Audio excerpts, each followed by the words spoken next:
Hey there, Sharon Horne-Ellstrom here. What's she up to now? Sharon Horne-Ellstrom. Talking about my transition from the offline brick and mortar world to the online world. Every day kind of journaling, what's working, what's not. Now, today is day 385. And I like to think that this demonstrates to people that we're not an overnight success. I've got like 4 decades of business experience, almost all in the offline world. And I'm transitioning and trying to apply that to the online world, what I do in the internet and from home in my pajamas. And it's not, I know for some people it's a quick, I just turn on my website and people love me and come flocking to me. Hasn't worked out that way for me because mostly it's my own personal resistance, but because of the things we do, because of the learning process, because of the way we think and believe and feel about things, the way we apply and take action determines how quickly we will succeed at anything.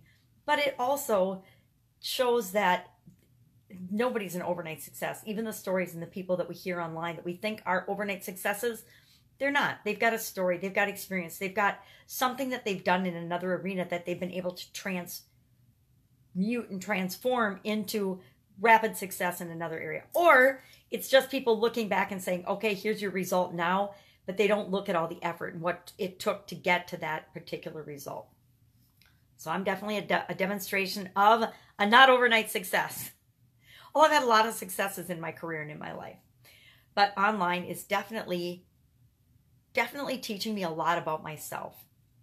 And I guess that's the purpose of everything that we do, is to continually improve and continually grow and to become the person that we are meant to become, to impact the world the way that we're uniquely here to impact the world.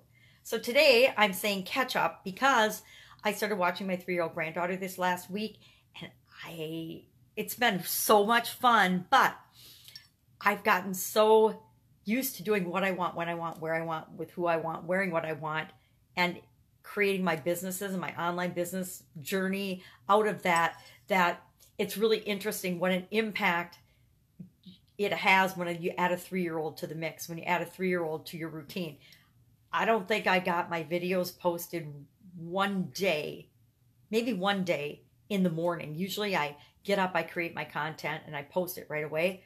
I think it was like 4:30, 6 o'clock, 7 o'clock at night when I got my videos posted last week.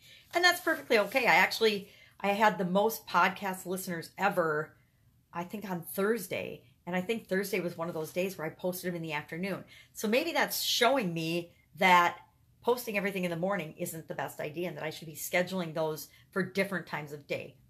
Maybe I'll look at it in a couple of weeks after I get used to incorporating the 3-year-old and determine what makes sense for that. I need to catch up on some things with the Women's Summit. I think I totally forgot to even share the Women's Summit yesterday. Now, it's going live in 10 days. I know I did some work on it first thing in the morning to mobile optimize it for the iPhone again and to add a little curiosity as to who is in the summit. I had wanted to do, I talked about it yesterday, like a flip through all the pictures of the women that are in it. And I decided not to. I decided to say, hey, if you want to know who's in it, just click the button, because then you have to enter your name and email.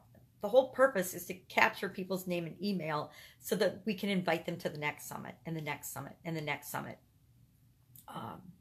And I guess if you're not willing to enter your name and email to get the amazing knowledge of these 30 women, bye. You're not gonna listen to it anyway. So if you're not going to listen to it and you're not going to act on it and you're not going to do anything with the information that you get from the summit, then because all you have to do is share your email, I'm not interested in having those people be part of our organization, part of our group, part of the Women's Summit, part of our movement of helping one another.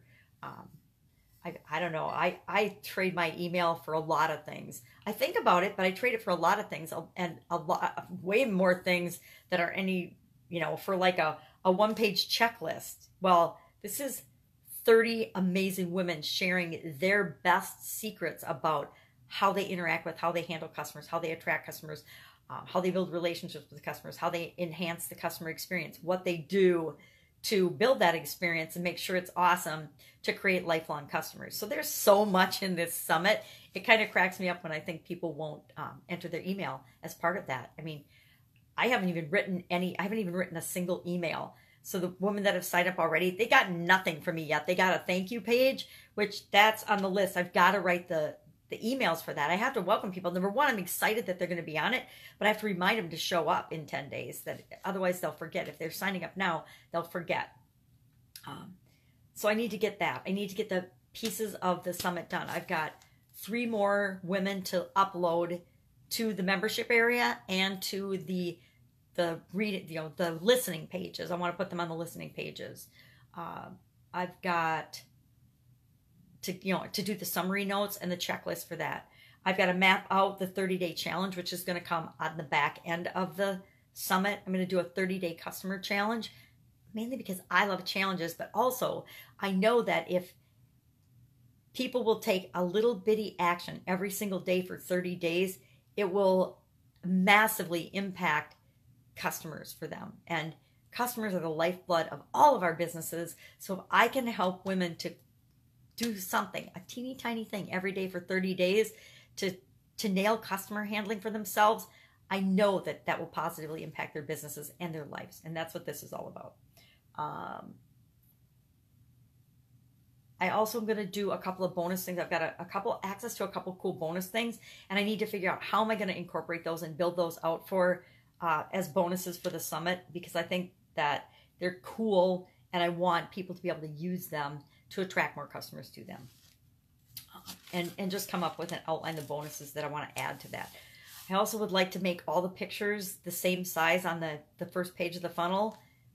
I don't know if I'm going to get to that or not. If I can get my daughter to maybe help me do that and resize all those pictures so that they all show up the same and they don't get funky, because everybody sent me different pictures in different formats and different shapes and sizes.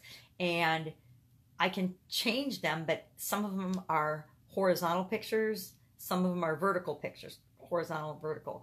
And some of them are little squares. Some of them were circles. It depends the picture that I got. And I personally don't have the skill set to resize all those pictures. Could I learn how to resize all of them and make them consistent? Yes. Am I going to spend my time and energy doing that? No, because those pictures being consistent on this particular summit does not add any value to the summit at all. And I'm all about how much value can I pack into this information and into this summit for women. And again, if the pictures not being all uniform and the exact same size and look and feel bothers people, guess what? I'm definitely not the summit for you. Definitely not the person for you to be interacting with. If typos annoy the living crap out of you and you can't see past the typo, that doesn't say anything about me, except for that I have really bad eyes and I have to use a magnifying glass to do anything and everything, and I probably missed it. And do I need an editor to oversee and help me and do that stuff? Yes. Do I have an editor for this summit?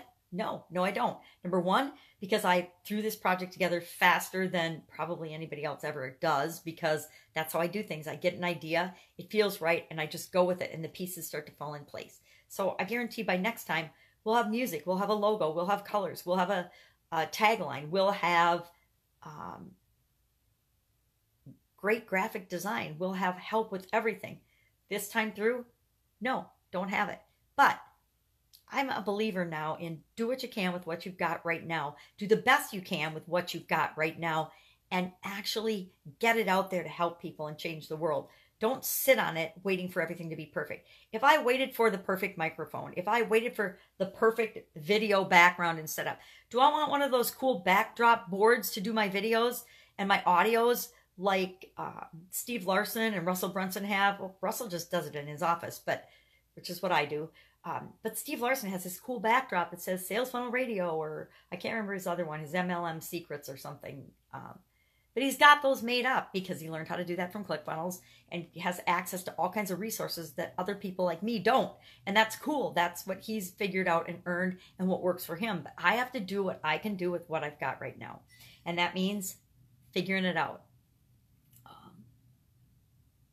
So in addition to all that today, I need to really haul rear and get a bunch of the rooms in my house packed up and ready to go. And I'm just going through and I'm saying, okay, what do I want to keep from all of this? I'm packing up and pulling out what I want to keep. And then I will actually ask for help to get rid of all the rest. I will ask for help from family and friends to come in and charities to come in and say, okay, all the rest of this is going to charity. Let's get it out of here. And we can get it out really fast. But I have to go through first and pull out the things I want to keep. And I haven't done that. I've sort of done that. It's like I've already had 3 dumpsters. The ex-husband's on me because I haven't filled up this current gigantuan dumpster that he just put in the yard. And I'm like, you're forgetting, I've already had 3 or 4 dumpsters that I pulled things out of the house that were trash and should go and just get rid of. And so I'm to the point now where it's, what do I want to keep? What goes to charity for other people to benefit from? Because I don't believe that you just throw everything away because it's faster and easier for you, especially when it's resources that would definitely benefit other people. I don't think that's right. I think that that's actually really selfish to do that, to just throw things in the garbage because you don't want to drop them off at charity or you don't want to have a charity come by and get them. I think that's ridiculous, which is, a difference between us, which is probably one of the core value things that drove us apart. So totally off topic.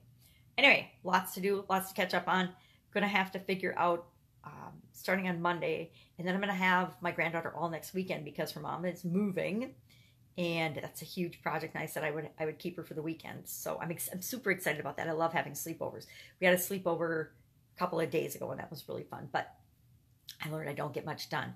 I still can get up and get my content created in the morning before she gets out of bed, but it's definitely taken some juggling. And next week, I want to make sure we add some fun and some structure and more getting used to everything and one another, because she's a very different little amazing human being than she was when she was, 0 to 1. 0 to 1 is very different than 3, as I'm sure a lot of you moms can attest, and grandmas, if you're helping with the kids, can attest.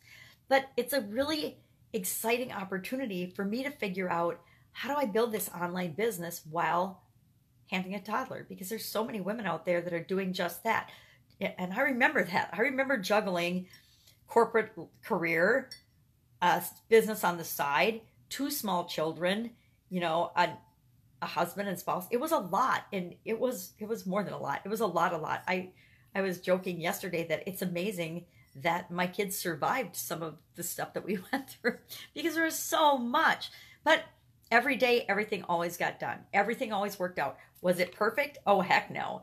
Did we always have the best meals? No. Did we always have the best everything? Absolutely not. Sometimes things got missed. Were we late for things? Sometimes my family still teases me and tells me every event is a half hour before it actually starts because I was always late.